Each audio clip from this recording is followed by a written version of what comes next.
жаһандану үлкен мүмкіндіктер мен сын қатерлер дәуірі. Әлеуетті толық пайдаланып, заман үдесінен шығу үшін білім, жауапкершілік және береке бірлік қажет. Сондықтан түрлі саладағы кәсіби мамандар Әділет партиясына біріктік. Біз әр өңірдеміз, ұлтымыз да, жасымыз да, кәсібіміз де түрлі. Мүддеміз бір, Қазақстанның жарқын болашағына үлес қосу. Басты құндылықтар отансүйгіштік, әділдік, білім, еңбек, өрлеу. Мақсатымызда ортақ. Саясатта, қоғамда әділдік үстемдігін орнату. Бәсекеге қабілеттілік, әр азаматқа кең мүмкіндік. Әділетті Қазақстанды бірге құрайық. Қайырлы күн, құрметті көрермендер. Бүгін бізде Әділет партиясы Түркістан қалалық сайлауалды штабының мүшесі Сырлыбек Қадыр Қаңғыбайұлы қонақта. Ол кісіге бүгін біз Әділет партиясыға қатысты сұрақтарды қойсақ, құрметті Қадыр Қаңғыбайұлы, сіздер Әділет партиясының сайлауалды бағдарламасын қалай жүргізудесіздер? Осымен 3-ші апта болды, үгіт-насихат жұмыстары жүріп жатыр. Әділет партиясының бағдарламаларын әр мекемелерге бардық, әр мектептер бар, банк саласы бар, темір жол саласы, білім саласы бар, медицина саласы бар, бәр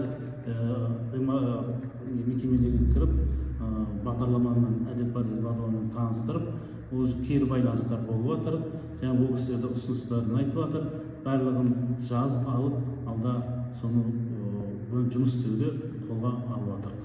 Жауабыңыз үшін үлкен рахмет. Енді келесі сұрағымызға өтсек, Әділет партиясына қандай ұсыныс пікірлер көбінше түсіп жатыр қазіргі таңда? Қазіргі таңда әр мекемеге барғанымызда осы жергілікті тұрғындар жаңа асфальт жайлы, көшенің жарығы, газ туралы біраз мәселелер бар. Одан басқа жаңа білім саласынан да сұрақтар түсіп жатыр. Қазір білім саласында мәмс туралы сұрақтар түсіп жатыр.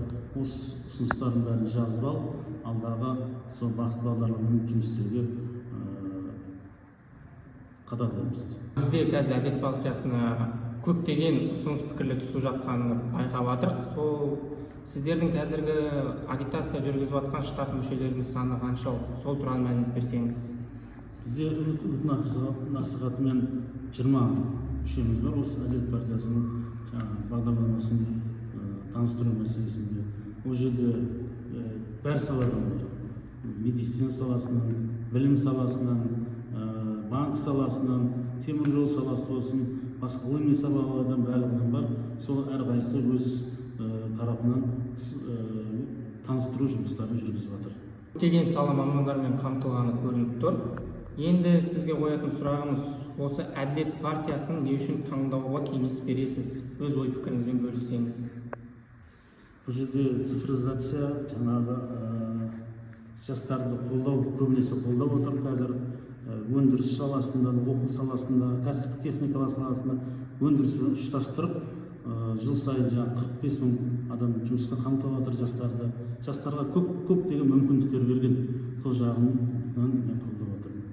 Құрметті Қадыр Қаңғыбайұлы, бүгін бізге сұхбат бергеніңізге үлкен рахмет. Құрметті көрермендер, сіздер бізбен болғандарыңызға алғысымызды білдіреміз.